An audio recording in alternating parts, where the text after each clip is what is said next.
under potential difference V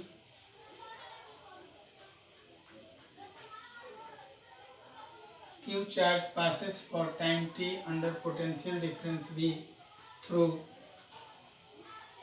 current I। देखिए current I के through charge Q जो है वो t टाइम के लिए किसी कंडक्टिंग वायर से पास कर रहा है जिसका पोटेंशियल डिफरेंस क्या है V है। तो ये आपने लिखा। अब यहाँ पे आप पढ़े होंगे कि वर्क बराबर क्या हो जाएगा Q इंटू V। ये जो चार्ज है और पोटेंशियल डिफरेंस है इन दोनों का जो मल्टीप्लिकेशन होगा वो क्या हो जाएगा मेरा W हो जाएगा। आपने I बराबर क्या पढ़ा है I बराबर Q बाई T। आपने ये भी पढ़ा है ऑलरेडी कि करंट बराबर चार्ज बटा टाइम, ये भी पढ़ा है।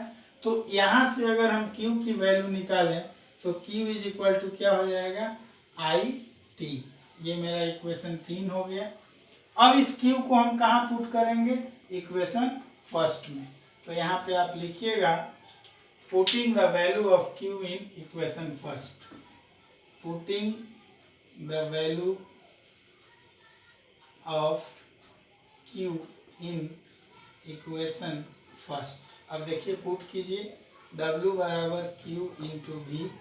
अब यहाँ पुट कीजिए आप वैल्यू।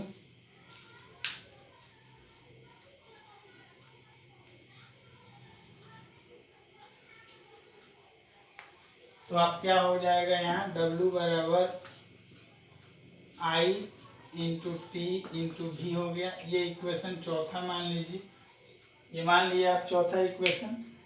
अब देखिए अब क्या करेंगे कि V का जो वैल्यू है वो कहाँ से लेंगे अब ओम्स लॉ से। अब देखिए यहाँ ओम्स लॉ में चले जाइए तो यहाँ लिखिएगा आप from Ohm's law. Ohm's law से आपने क्या देखा V is equal to I R, ये आप पढ़े हैं। तो अब इस वैल्यू को पुटिंग दिस इंटू इक्वेशन 4, चौथा इक्वेशन में इसको डालिए। तो क्या डालेंगे आप देखिए W बराबर I T इंटू V बराबर I R। ये देखिए W बराबर क्या हो गया I स्क्वायर R T। ये देखिए ये W का वैल्यू निकला वर्क का।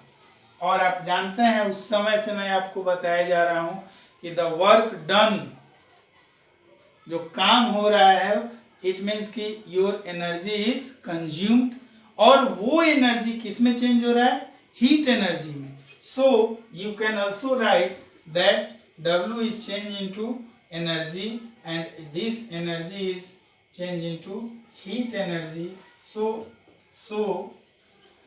H इज इक्वल टू, आप यहाँ लिख सकते हो, so H is equal to I square R T।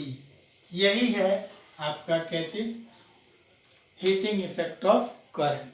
अब ये जो एक्सप्रेशन आया है इसी एक्सप्रेशन को joules law of heating effect भी कहा जाता है।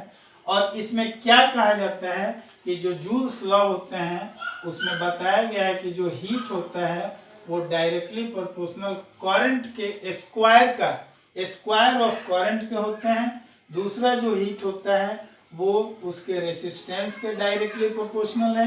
और फिर तीसरा पॉइंट कहा जाता है कि हीट जो होता है वो उसके टेम्परेचर के भी डायरेक्टली प्रोपोर्शनल होते हैं। तो ये heating effect of joules law हुआ। अब इसका जो लास्ट पॉइंट है कि इसका एप्लीकेशन कहाँ होती है, तो आप देखे होंगे इलेक्ट्रिक बल्ब जो जलता है, हीटर जो इलेक्ट्रिक हीटर जो काम करता है, आपको इलेक्ट्रिक फ्यूज जो काम करता है, वो सारे जितने इलेक्ट्रिकल डिवाइस हैं वो सब ये जूल्स लॉ पे ही काम करते हैं।